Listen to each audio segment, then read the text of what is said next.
Hello, this is Paul Chek. Welcome back to yet another one of my video blogs. Today I'm going to take you on a spiritual fishing trip. So let's see, what do we have in store for our spiritual fishing trip? Well, first of all, we're all on a spiritual fishing trip every day. We're even doing it while we're dreaming.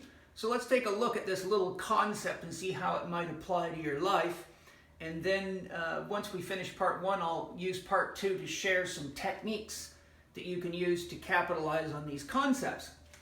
So first of all, when I use the word spiritual, it's a loose word. There's a variety of definitions to the word spiritual. Spiritual, one of the meanings of the word spiritual is looking into the causes of things, the actual etiology, what makes the sun shine, what makes your heart beat, what makes you breathe, why do we love, what is love. There's other definitions to spiritual. The word transition, if you look at the Tai Chi symbol shows you that the universal constant is change. Everything's becoming something else. So spirituality is really the study, not so much just of changes, but again, what is behind the changes? What do these changes mean? Spirituality is also the study of what does it take to create or cultivate authentic free will? How do we free ourselves from the bondage of religious dogma, parental and family programming, social programming, so that we're not acting out unconsciously and blaming other people for our choices and our challenges in life, but we're taking responsibility for what we create moment to moment. So when I say a spiritual fishing trip, I really mean looking into the things that actually are more meaningful in life. Most of what people are seeking, you can look at the cross here, which is an ancient symbol that's much more ancient than Christianity itself. And I've used the cross to signify two different, shall we say, complementary but opposite qualities of the way we relate to life. Our culture and most of the world today is really trapped in a material pursuit of things that are perceived to have meaning. And so in our material pursuit, we're looking for power, success, position, money, passion, possessions, houses, cars, land, jewelry, toys, status, material tangibility, which means, things like money in the bank, gems, gold, things that give a perceived sense of safety and security. This pole relates largely of the cross, or this beam of the cross relates largely in my example here to things that are outside of you. These are all related to things outside of you. Having more power for what? To manipulate people or to force people to do things that you don't want to do or whatever that might be. Power usually in this sense relates to our ability to control our environment or control other people.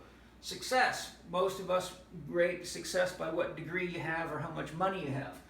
So these are all oriented towards things that you're doing outside. Now when we look here at the spiritual pole, we're looking at subjective things. Anything subjective is going to be experienced on the inside of you. And we're looking at love, values. The values is what is it that motivates you to say yes or no when making choices in relationships with money, which courses you're going to take, how you're going to behave, etc. Feelings, which is related to values, but it also in this case includes our emotional response to not only the choices we make, but our own judgments of ourselves and judgments of other people.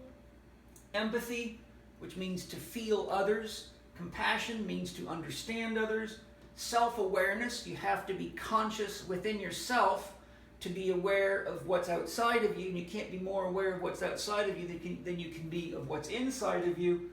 Purpose, each of us has an inward sense that there's some purpose that we're here for. Some of us are confused about that, but there is, in all human beings, in my opinion, a sense of something to be fulfilled that is more meaningful than just power, success, money, fame, and objects, which is one of the reasons you see people that accumulate a pile of that stuff get to a point where it doesn't seem to matter how much they have, and there's still that empty sense of I haven't really found my purpose in life, or what is meaningful to me. So meaning would also be here. This is our final one here on the vertical beam. So this is the subjective, and this is the perceived objective. Now when we're going out on our spiritual fishing trip, which is a metaphor, the ocean here, or water, represents the unconscious mind. Remember, your ego is only about 8% of your conscious perception, which means about 92% of what's going on within the frame of available information coming through the nervous system is unconscious, which is pretty shocking when you think about it. People are only 8% conscious, and they're driving cars and holding on to powerful tools and weapons and all sorts of other things. Now you notice that the fisherman's line has a big shiny lure on it. A lure is something that is used to attract the attention of the fish and get its attention, which serves as conscious awareness. You have to see something to be aware. If the street lights didn't shine, a lot of people would just go through the intersection and crash. So the street light shines and acts like a lure and gets your attention. And the bait is our attempt to fill our emptiness. So if we need more power, it's usually because we feel small. If we need more money, it's usually because we don't think we have the financial power to do things we need to do. If we need to be stronger, it's usually because we think in some way that we're weak. So we have many forms of emptiness that we're often trying to fill. Notice you have two nice big fish here. The dark fish represents the shadow aspects of our unconscious, the parts of ourselves that we don't want to look at. The positive white fish represents the positive potentials that are also in our unconscious. And just like the Tai Chi symbol shows, there's a balance of yin and yang, or light and dark, and that is true in each of us. The challenge, though, is if you want to have free will and you really want to be who you're meant to be and find your meaning and your purpose without getting so caught in other people's opinions and fear and things like that, then you have to be willing to look into the unconscious and see what's going on in what we call the shadow. So what are the choices that I'm making unconsciously? Where am I blaming other people for my own challenges? Where am I misusing my own body? Where am I mismanaging my money, my time, my use of resources? Or maybe even where am I abusing the planet? Now, typically, when we go fishing, if we catch a nice big fish, we want to keep it.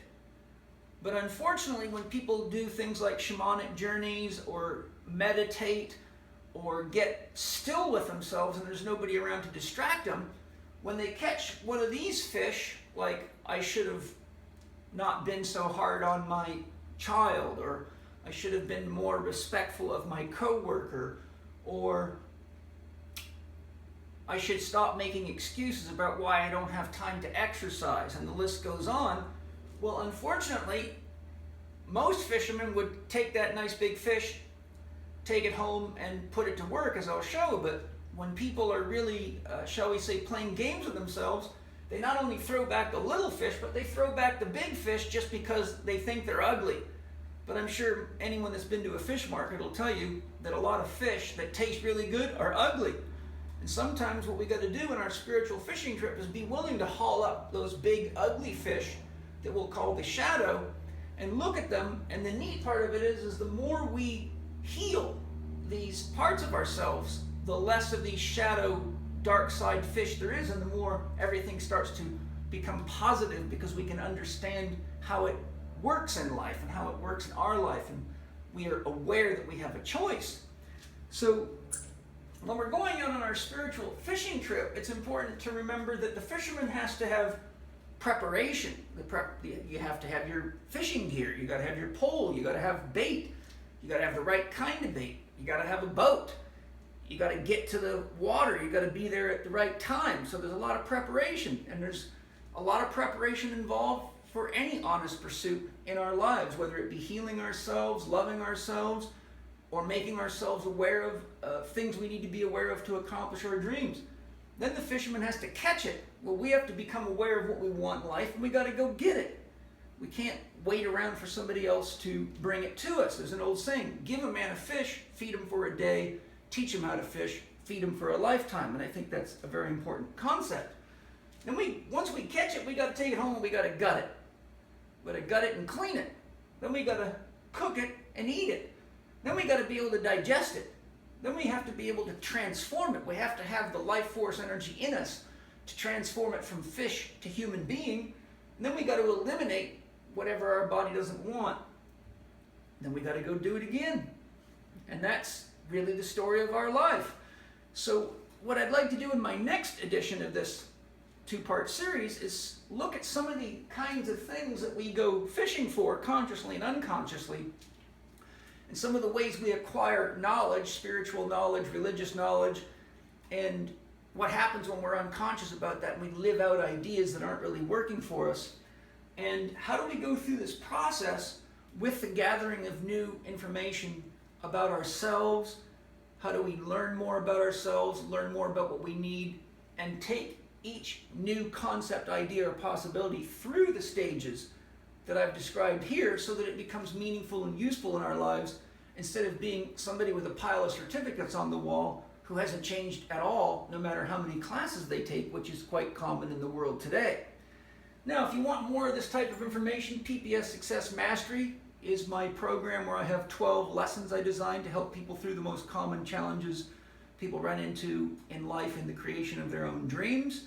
And my upcoming Chek 4-quadrant coaching mastery program, which will be in San Diego, September, I think 13th through the 15th. 15th through September 15th through the 18th, right here in San Diego, 4-day workshop that includes my online training program that gives you 1 year to go through the inner training and healing work that will allow you to be an effective fisherman and help others do the same.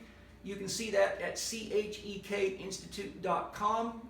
My other lessons are ppssuccess.com. Thanks for joining me today. I'll look forward to sharing part 2 when we look at how can we become better fishermen now that we understand the concept. Talk to you soon.